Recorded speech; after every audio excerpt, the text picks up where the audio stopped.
Hello students, welcome to OG series. നമുക്ക് നീറ്റിന് എങ്ങനെയാണ് ക്വസ്റ്റ്യനുകൾ വരുന്നത്, എന്തൊക്കെ ടോപ്പിക്കുകൾ നമ്മൾ ഈ ചാപ്റ്ററിൽ വർക്ക് എനർജി പവർ എന്ന് പറഞ്ഞ ചാപ്റ്ററാണ് നമ്മളിപ്പോൾ ചെയ്യാൻ പോകുന്നത്. ഇതിൽ ഈ ഒരു സെഷനിൽ നിങ്ങൾക്ക് എന്തൊക്കെ പഠിക്കണം എന്നുള്ളത് ഞാനൊരു വളരെ ബ്രീഫായിട്ട് നിങ്ങളോട് ഞാൻ എക്സ്പ്ലെയിൻ ചെയ്യാം. ഏതൊക്കെ കണ്ടന്റുകൾ നിങ്ങൾ ഓർത്ത് വെക്കണം എക്സാമിന് പോകുന്നതിന് മുമ്പായിട്ട്.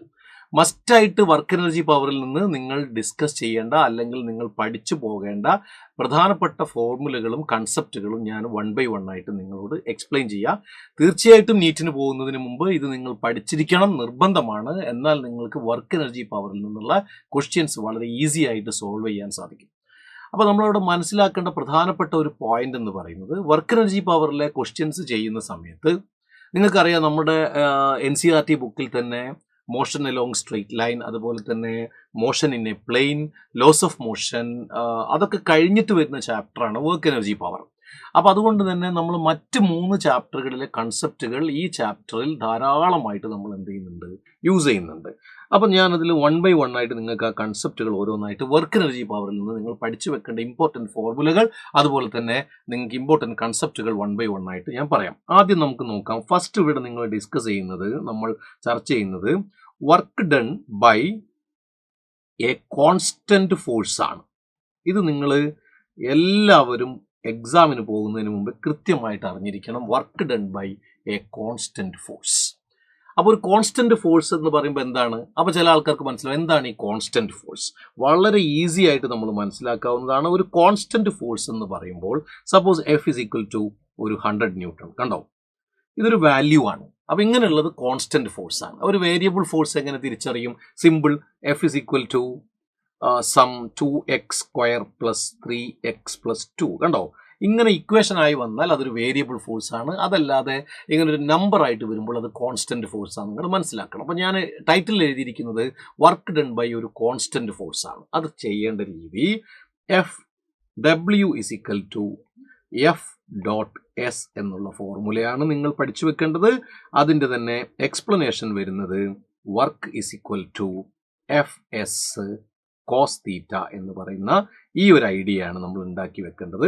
അപ്പോൾ അതെന്താണ്? എഫ് എന്ന് പറഞ്ഞാൽ എല്ലാവർക്കും പെട്ടെന്ന് മനസ്സിലാവും, അത് ഫോഴ്സ് ആണ്. എസ് എന്താണ്? ഡിസ്പ്ലേസ്മെന്റ് ആണ്. And what is theta? Angle between F and S ആണ്. അതായത് ഫോഴ്സിൻ്റെയും ഡിസ്പ്ലേസ്മെന്റിൻ്റെയും ഇടയ്ക്കുള്ള ആംഗിളാണ് തീറ്റ. ഫോർ എക്സാമ്പിൾ, ഞാൻ ഇവിടെ ഒരു ഫിഗർ വരയ്ക്കുമ്പോൾ വേഗത്തിൽ നിങ്ങൾക്കത് മനസ്സിലാവും. ഇവിടെ ഒരു ബോഡി ഉണ്ടെന്ന് നമ്മൾ വിചാരിക്കാം. ഈ ബോഡിയിൽ നമ്മളൊരു ഫോഴ്സ് കൊടുക്കുന്നു. ഈ ഫോഴ്സിൻ്റെ ഡയറക്ഷൻ സപ്പോസ് ഒരു 100 ന്യൂട്ടൺ ഇവിടെയാണ്, എസ് ഇങ്ങോട്ടാണ് മൂവ് ചെയ്യുന്നത്. ഒരു 10 മീറ്റർ ആണ് മൂവ് ചെയ്യുന്നതെന്ന് വിചാരിക്കുക. This angle is theta. അങ്ങനെയാണെങ്കിൽ വർക്ക് കാണാൻ നമുക്ക് വളരെ സിമ്പിൾ.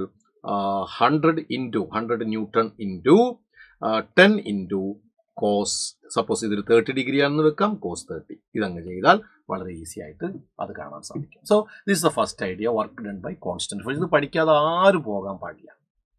ഓക്കെ, ദെൻ നമുക്ക് രണ്ടാമത്തെ കൺസെപ്റ്റിലേക്ക് പോകുമ്പോൾ, വർക്ക് ഡൺ ബൈ, ഇപ്പോൾ കോൺസ്റ്റന്റ് ഫോഴ്സ് നമ്മൾ പഠിച്ചു കഴിഞ്ഞു. അങ്ങനെയാണെങ്കിൽ work done by variable force ആണ്. Work done by variable force ആണ്. അപ്പോൾ വേരിയബിൾ ഫോഴ്സ് ചെയ്യുന്ന വർക്കാണ്. വേരിയബിൾ ഫോഴ്സ് എന്താണെന്ന് ജസ്റ്റ് ഞാനിപ്പോൾ പറഞ്ഞു. അത് വേരിയബിൾ ഫോഴ്സ് എന്ന് പറയുമ്പോൾ എങ്ങനെ ഉണ്ടാവും? ഒരു എക്സ്പ്രഷൻ പോലെ ഉണ്ടാവും, ഒരു ഇക്വേഷൻ. നമ്മൾ അതിനെ ഫംഗ്ഷൻ എന്നാണ് പറയുക. അതായത് force is A function of displacement ആയിരിക്കും. F is equal to F of X അങ്ങനെ വരും. ഇങ്ങനെ വന്നു കഴിഞ്ഞാൽ വർക്ക് കാണാൻ വേണ്ടി നമ്മൾ ഉപയോഗിക്കേണ്ട strategy, that is equal to integral x1 to x2 F.dx എന്നുള്ള ഫോർമുലയാണ് വർക്ക് കാണാൻ വേണ്ടി ഉപയോഗിക്കേണ്ടത്. എന്ന് പറഞ്ഞാൽ നിങ്ങൾക്ക് തന്നിരിക്കുന്ന ഫംഗ്ഷനെ നിങ്ങൾ അങ്ങ് ഇൻ്റഗ്രേറ്റ് ചെയ്താൽ മതി. ഓക്കെ, അപ്പോൾ സിമ്പിളായിട്ട് അതിനങ്ങ് ഇൻ്റഗ്രേറ്റ് ചെയ്ത് കഴിഞ്ഞാൽ എന്തായി? ഇപ്പോൾ ഇൻ്റഗ്രേഷൻ നമ്മൾ ഓൾറെഡി മാത്സിൽ പഠിക്കുന്നതാണ്. മാത്സ് പഠിക്കാത്ത ആളുകൾ ഉണ്ടെങ്കിൽ ആ ഇൻ്റഗ്രേഷൻ്റെ കൺസെപ്റ്റ് മാത്രമായിട്ടൊന്ന് നോക്കി വെക്കുക. സിമ്പിൾ ഫംഗ്ഷൻ ആയിരിക്കും നീറ്റിന് ചോദിക്കുക. ഞാൻ നേരത്തെ കാണിച്ച പോലെ ഒരു സ്ക്വയർ ഫംഗ്ഷനോ ഒരു ക്യൂബിക്കൽ ഫംഗ്ഷനോ ഒക്കെ ആയിരിക്കും. അത് സാധാരണ രീതിയിൽ ഒന്ന് ഇൻ്റഗ്രേറ്റ് ചെയ്യാം.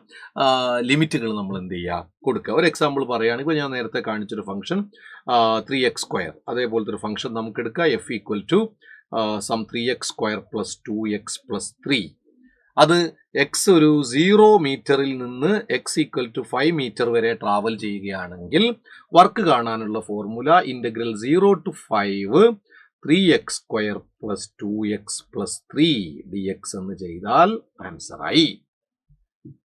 കണ്ടല്ലോ. അപ്പോൾ 3x² ഇൻ്റഗ്രൽ എന്താണ്? 3 × x³/3. 2x ഇൻ്റഗ്രൽ എന്താണ്? 2 × x²/2 plus 3 integral 3dx integral 3x കൊടുക്കുക. അതിൽ നിന്ന് കട്ട് ചെയ്യാനുള്ള ഒഴിവാക്കി ലിമിറ്റ് കൊടുക്കുക, അപ്പർ ലിമിറ്റ് കൊടുക്കുക, ലോവർ ലിമിറ്റ് കൊടുക്കുക, സിംപ്ലിഫൈ ചെയ്യുക. So that is the idea we are going to promote. Okay, അപ്പോൾ എല്ലാവരും ആ രണ്ടാമത്തെ കോൺസെപ്റ്റ് ഇമ്പോർട്ടൻ്റ് ആയിട്ട് മനസ്സിലാക്കി വെക്കണം. Work done by variable force ആണ്. അപ്പോൾ so work done by constant force and work done by variable force ആണ്. So this is the idea. Okay, now third concept ഞാൻ പറയാം. ഗ്രാഫ് വരാൻ ചാൻസ് ഉണ്ട്. ഗ്രാഫ് എന്ന് പറയുമ്പോൾ നമുക്കതിനെ വിളിക്കുന്നത് ഫോഴ്സ് ഡിസ്പ്ലേസ്മെന്റ് ഗ്രാഫാണ്. എല്ലാവരും മനസ്സിലാക്കി വെക്കണം, ഫോഴ്സ് ഡിസ്പ്ലേസ്മെന്റ് ഗ്രാഫാണ്. ഓക്കെ, അപ്പോൾ നമുക്ക് ഇതിൽ നിന്ന് എന്തായിരിക്കും ക്വസ്റ്റ്യൻ? നമുക്കൊരു ഗ്രാഫ് തന്നു കഴിഞ്ഞാൽ ഫോഴ്സും ഡിസ്പ്ലേസ്മെന്റും തരുന്ന ഗ്രാഫാണെങ്കിൽ അത് അതിൻ്റെ എക്സ് ആക്സിസിൽ ഡിസ്പ്ലേസ്മെന്റ് ആണെന്ന് വിചാരിക്കാം. അതുപോലെ വൈ ആക്സിസിൽ ഫോഴ്സ് ആണെങ്കിൽ ഈ ഗ്രാഫ് നമുക്കിവിടെ തന്നു കഴിഞ്ഞാൽ ഈ ഗ്രാഫിൻ്റെ താഴെ വരുന്നത്, അപ്പോൾ അത് പലതരത്തിലുള്ള പല ഷേപ്പിലുള്ള ഗ്രാഫുകൾ നമുക്ക് വരാം. ഏത് ഷേപ്പിലുള്ള ഗ്രാഫാണെങ്കിലും നിങ്ങൾ എടുക്കേണ്ടത് ഈ ഗ്രാഫിൻ്റെ താഴെയുള്ള ഏരിയ കാൽക്കുലേറ്റ് ചെയ്യുക. ഇതിൻ്റെ ഏരിയ കാൽക്കുലേറ്റ് ചെയ്യുക. So area under F S graph is equal to work done ആണ്. അത് വർക്ക് ഡൺ ആണെന്ന് വിചാരിക്കാം. ഓക്കെ, ഏരിയ അണ്ടർ എഫ്എസ് ഗ്രാഫ് എന്താണ്? Work done. അപ്പോൾ നമ്മൾ വർക്കിനെ കുറിച്ച് മുഴുവനായിട്ട് പറഞ്ഞു കഴിഞ്ഞു. ഇനി നിങ്ങൾ ഫോഴ്സ് കാൽക്കുലേറ്റ് ചെയ്യുമ്പോൾ ലോസ് ഓഫ് മോഷനിലെ ഫ്രിക്ഷണൽ ഫോഴ്സ് വരാം, പല തരത്തിലുള്ള ഫോഴ്സുകൾ വരാം. അതിനനുസരിച്ച് നിങ്ങൾ വളരെ ഡീറ്റെയിൽ ആയിട്ട് എന്ത് ചെയ്യുക, അതിനെ ഒന്ന് മനസ്സിലാക്കി വെക്കുക. ഓക്കെ, ദെൻ എക്സാക്ട്ലി നമ്മൾ അടുത്ത ഒരു ഭാഗത്തേക്ക് നോക്കുന്ന സമയത്ത് വർക്ക് കഴിഞ്ഞാൽ പിന്നെ നമുക്ക് വരാനുള്ള ഐഡിയ എന്ന് പറയുന്നത് പവറാണ്. ഓക്കെ, അപ്പോൾ പവറിൽ നമുക്ക് എന്തൊക്കെ നോക്കണം എന്നുള്ളത് നമുക്കൊന്ന് സംസാരിക്കാം. ഓക്കെ, അപ്പോൾ പവറിൽ എന്തൊക്കെ വരാം? ഒന്ന്, പവർ കാണാനുള്ള ഫോർമുല. അപ്പോൾ ഫസ്റ്റ് നമ്മൾ എന്ത് ചെയ്യുന്നു? What is power? പവർ അത് നിർബന്ധമായിട്ടും എല്ലാവരും പഠിച്ചു വെക്കണം. അത് വർക്ക് ഡിവൈഡഡ് ബൈ ടൈമാണ്. വർക്ക് ഡിവൈഡ് ബൈ ടൈമാണ് പവർ എന്ന് പറയുന്ന കോൺസെപ്റ്റ്. ഓക്കെ, അപ്പോൾ ദാറ്റ് ഈസ് അതിൻ്റെ യൂണിറ്റ് ചോദിക്കാം. ജൂൾ പെർ സെക്കൻഡ് ആണ്, വാട്ട് ആണ്, അതൊക്കെ നമ്മൾ മനസ്സിലാക്കി വെക്കണം. ഓക്കെ, ജൂൾ പെർ സെക്കൻഡിനെയാണ് നമ്മൾ വാട്ട്സ് എന്ന് പറയുന്നത്. പവറിനെ നമുക്ക് ഇങ്ങനെയും പറയാം, power is equal to work എന്താണ്? നേരത്തെ പഠിച്ചു, F dot S by time. ഇതിലെ എസ് ബൈ ടി എന്ന് പറയുന്നത്, അതായത് ഡിസ്പ്ലേസ്മെന്റ് ബൈ ടൈം എന്ന് പറയുന്നത് വെലോസിറ്റി ആണ്. അപ്പോൾ നമുക്ക് power is equal to F dot V.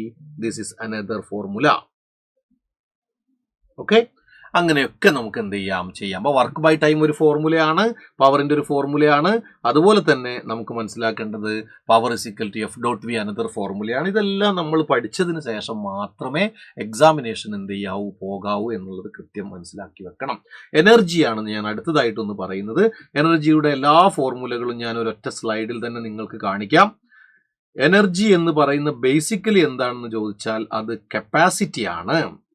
Capacity to perform വർക്കാണ്. വർക്ക് പെർഫോം ചെയ്യാനുള്ള കപ്പാസിറ്റിയുടെ പേരാണ് എനർജി എന്ന് നമ്മൾ പറയാം. So energy is the capacity to perform work. എന്തൊക്കെ നമുക്കതിൽ പഠിക്കാം? ഒന്നാമത് potential energy. Potential energy under gravity എല്ലാവർക്കും അറിയാം. U is equal to mgh, formula number 1. രണ്ടാമത് potential energy of spring, that is U is equal to half kx². ഇത് രണ്ടും നമ്മൾ പഠിച്ചു വെക്കണം.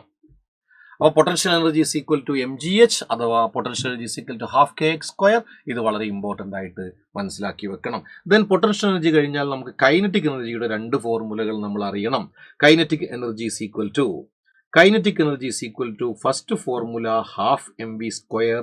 എല്ലാവർക്കും അറിയുന്ന ഫോർമുലയാണ്. m is mass and v is velocity. അതുപോലെ തന്നെ kinetic energy is equal to p² divided by 2m. This is again kinetic energy. അപ്പോൾ ഈ ഫോർമുലകളൊക്കെ നമ്മൾ കൈനറ്റിക് എനർജിയിൽ കൃത്യമായ രീതിയിൽ എന്ത് ചെയ്യുക, മനസ്സിലാക്കി വെക്കണം. അപ്പോൾ കൈനറ്റിക് എനർജി കാണാനുള്ള ഇക്വേഷൻസ് അറിയണം, പൊട്ടൻഷ്യൽ എനർജി കാണാനുള്ള ഇക്വേഷൻസ് അറിയണം. ഇത് പഠിക്കാതെ നമ്മൾ ഒരിക്കലും എന്ത് ചെയ്യരുത്, ക്ലാസ്സിലേക്ക് എക്സാമിന് വേണ്ടി പോകരുത്. നീറ്റ് എക്സാമിന് ഇതൊന്നും അറിയാതെ നമ്മൾ എന്ത് ചെയ്യരുത്, പോകാൻ പാടില്ല. അപ്പോൾ പൊട്ടൻഷ്യൽ എനർജി പഠിച്ചു, കൈനറ്റിക് എനർജി പഠിച്ചു. മറ്റൊന്ന് നമ്മൾ എനർജിയിൽ നിന്ന് മനസ്സിലാക്കേണ്ടത് എന്ന് പറയുന്നത് ലോ ഓഫ് കൺസർവേഷൻ ഓഫ് എനർജിയാണ്. ലോ ഓഫ് കൺസർവേഷൻ ഓഫ് എനർജിയാണ് എന്ന് പറഞ്ഞാൽ ടോട്ടൽ മെക്കാനിക്കൽ എനർജിയാണ്. Total mechanical energy is equal to a constant എന്നുള്ളതാണ് തിയറി. അപ്പോൾ എപ്പോഴും നമ്മൾ മനസ്സിലാക്കേണ്ടതാണ് law of conservation of energy എന്ന് പറയുമ്പോൾ ടോട്ടൽ മെക്കാനിക്കൽ എനർജി എന്തായിരിക്കും? ഒരു കോൺസ്റ്റന്റ് ആയിരിക്കും. അപ്പോൾ ആ കാര്യം വളരെ കൃത്യമായിട്ട് നിങ്ങൾ മനസ്സിലാക്കി വെക്കണം. അത് നമ്മൾ ശ്രദ്ധിച്ചു വെച്ച് പഠിക്കേണ്ടതാണ്. ഇതിലെങ്ങനെ വരാം? ഇപ്പോൾ നമുക്ക് ഒരു ഫ്രിക്ഷൻ ഫ്രീ ആയിട്ടുള്ള ഒരു ഇൻക്ലൈൻഡ് പ്ലെയിൻ നമ്മൾ കൺസിഡർ ചെയ്യാം. ഫ്രിക്ഷൻ ഫ്രീ ആയിട്ടുള്ള ഒരു ഇൻക്ലൈൻഡ് പ്ലെയിൻ കൺസിഡർ ചെയ്ത് കഴിഞ്ഞാൽ എം മാസ് ഉള്ള ബോഡി ഈ മേലെ നിന്ന് താഴേക്ക് എത്തുമ്പോൾ മേലെയുള്ള എനർജി എന്ന് പറയുമ്പോൾ mgh ആണ്. അത് താഴെ എത്തുന്ന സമയത്ത് ഇവിടെയുള്ള എനർജി ഹാഫ് mv² ആണ്. അപ്പോൾ ടോട്ടൽ നമുക്ക് mgh is equal to half mv² ആണ്. അപ്പം ഇങ്ങനെ ഒരു ഇക്വേഷൻ ആണ് അവിടെ കിട്ടുക. ഇതിന്റെ ഡിഫറെന്റ് കേസുകൾ വരാനുള്ള ചാൻസ് ഉണ്ട്.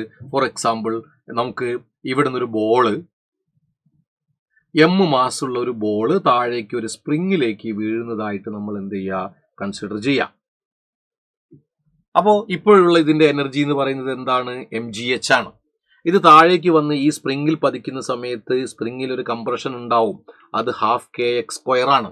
അപ്പൊ നമുക്ക് അവിടെ എന്ത് പറയാം? mgh is equal to ആ mgh ഇതിലേക്ക് രണ്ട് എനർജി ആയിട്ട് മാറും. mgh ശരിക്കും പറയുകയാണെങ്കിൽ കറക്റ്റ് ഇക്വേഷൻ എന്ന് പറയുന്നത് mgh plus x is equal to half kx² എന്ന് പറയുന്ന ഇക്വേഷൻ ഉപയോഗിക്കാം.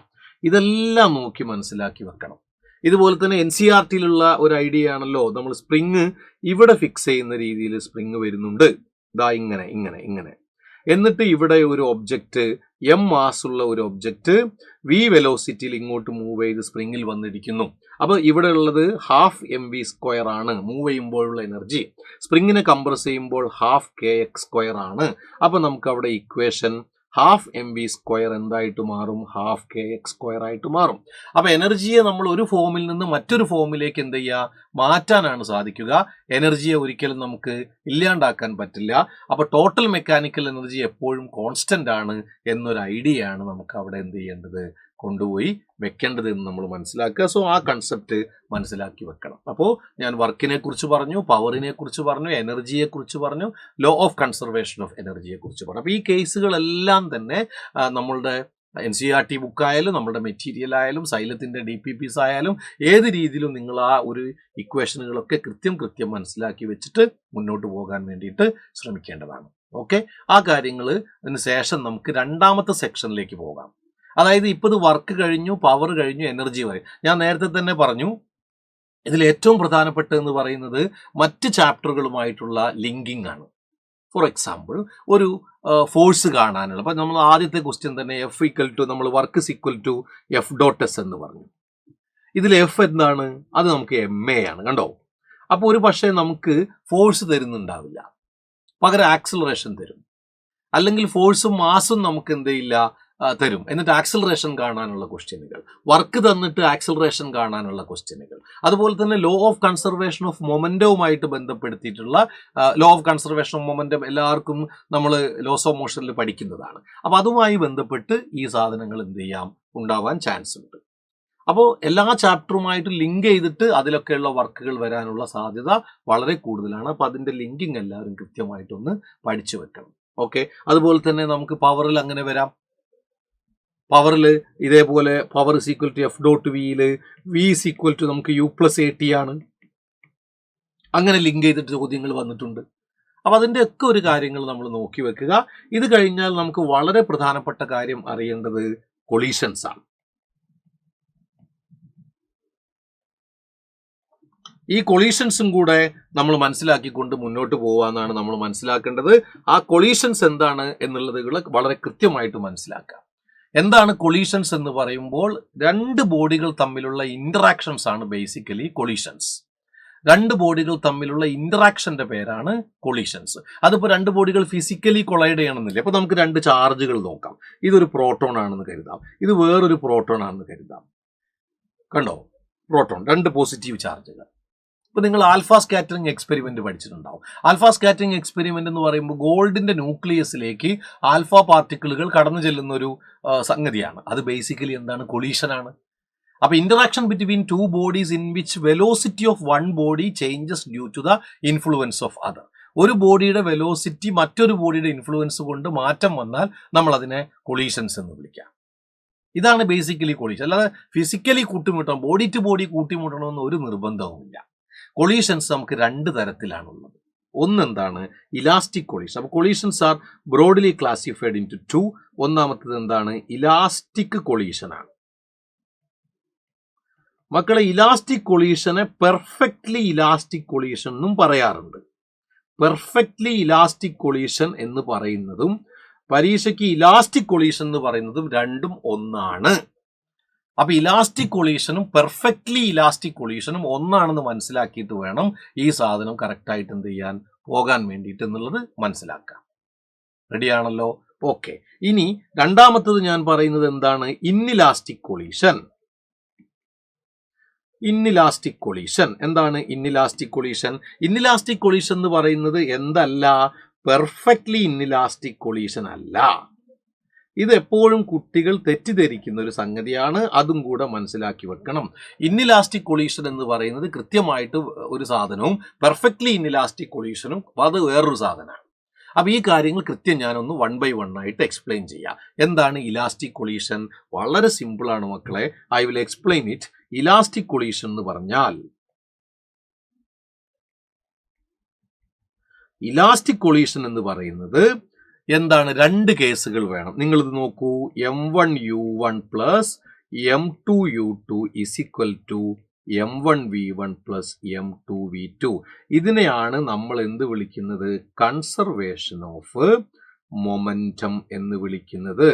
അപ്പോ കൺസർവേഷൻ ഓഫ് മൊമെന്റം, ഓക്കെ, ഇത് ഒബേ ചെയ്താൽ കൊളീഷൻ ആണ്. എല്ലാ കൊളീഷനുകളും കൺസർവേഷൻ ഓഫ് മൊമെന്റം ഒബേ ചെയ്യും. എന്നാൽ half M1U1 square plus half M2U2 square is equal to half M1V1 square plus half M2V2 square എന്ന് പറഞ്ഞാൽ നിങ്ങൾക്ക് ലെഫ്റ്റ് സൈഡിൽ കാണുന്നത് എന്താണ്?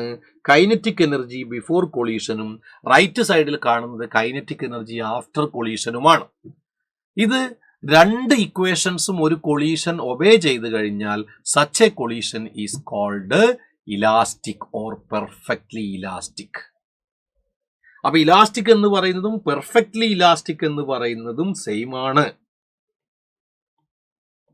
ഓക്കെ. ഇത് ഭൂമിയിൽ നടക്കുന്ന കൊളീഷനുകൾ ഒരിക്കലും പെർഫെക്റ്റ് അല്ല. വളരെ കുറച്ച് നമ്പർ കൊളീഷനുകൾ മാത്രമാണ്. ഇപ്പോൾ ഉദാഹരണത്തിന് ഗ്യാഷ്യസ് മോളിക്യൂൾ കൊളീഷൻ, ഗ്യാസുകളുടെ മോളിക്യൂളുകളിലെ കൊളീഷൻ, atomic collision, inter atomic collision, ഇതൊക്കെയാണ് സാധാരണയായിട്ട് എന്ത് ചെയ്യുക നമുക്ക് പെർഫെക്റ്റ്ലി ഇലാസ്റ്റിക് ആയിട്ട് കൺസിഡർ ചെയ്യുന്നത്. ഭൂമിയിൽ നടക്കുന്ന most of the collision inelastic ആണ്. അപ്പൊ ഇന്നിലാസ്റ്റിക് എന്ന് പറയുമ്പോൾ ഏത് മാത്രമേ ഉണ്ടാവുള്ളൂ? അത് കുട്ടികൾ മനസ്സിലാക്കണം. ഇന്നിലാസ്റ്റിക് കൊളീഷൻ എന്ന് പറഞ്ഞാൽ M1U1 plus M2U2 is equal to M1V1 plus M2V2. അതായത് ഞാൻ രണ്ടാമത് പറഞ്ഞ ടേം ഉണ്ടാവുകയില്ല. എന്ന് പറഞ്ഞാൽ കൺസർവേഷൻ ഓഫ് ലീനിയർ മൊമെന്റ് ഉണ്ടാവും, പക്ഷെ എന്തുണ്ടാവില്ല? അതിൽ കൺസർവേഷൻ ഓഫ് കൈനറ്റിക് എനർജി അല്ലെങ്കിൽ kinetic energy before collision is equal to kinetic energy after collision എന്ന് പറഞ്ഞൊരു കൺസെപ്റ്റ് ഉണ്ടാവുകയില്ല എന്ന് മനസ്സിലാക്കി വെക്കാം. ഓക്കെ. എന്നാൽ പെർഫെക്റ്റ്ലി ഇന്നിലാസ്റ്റിക് എന്ന് പറയുമ്പോൾ കൃത്യമായി കുട്ടികൾ മനസ്സിലാക്കണം. പെർഫെക്റ്റ്ലി ഇന്നിലാസ്റ്റിക് എന്ന് പറയുന്നത് body stick together after collision. Body എന്ത് ചെയ്യുക? കൂട്ടിയിടിച്ചു കഴിഞ്ഞാൽ എന്ത് ചെയ്യുക? ഒട്ടിപ്പിടിക്കുന്ന കൊളീഷൻ ആണ് എന്ന് പറയുമ്പോൾ ഇതിനൊക്കെ നമ്മൾ വെക്ടർ വാല്യൂം കൂടെ കൊടുക്കാൻ ഞാൻ ആഗ്രഹിക്കുന്നുണ്ട് കേട്ടോ. കാരണം മൊമെന്റം എന്ന് പറയുമ്പോൾ ബേസിക്കലി എന്താണ്? വെക്ടേഴ്സ് ആണല്ലോ.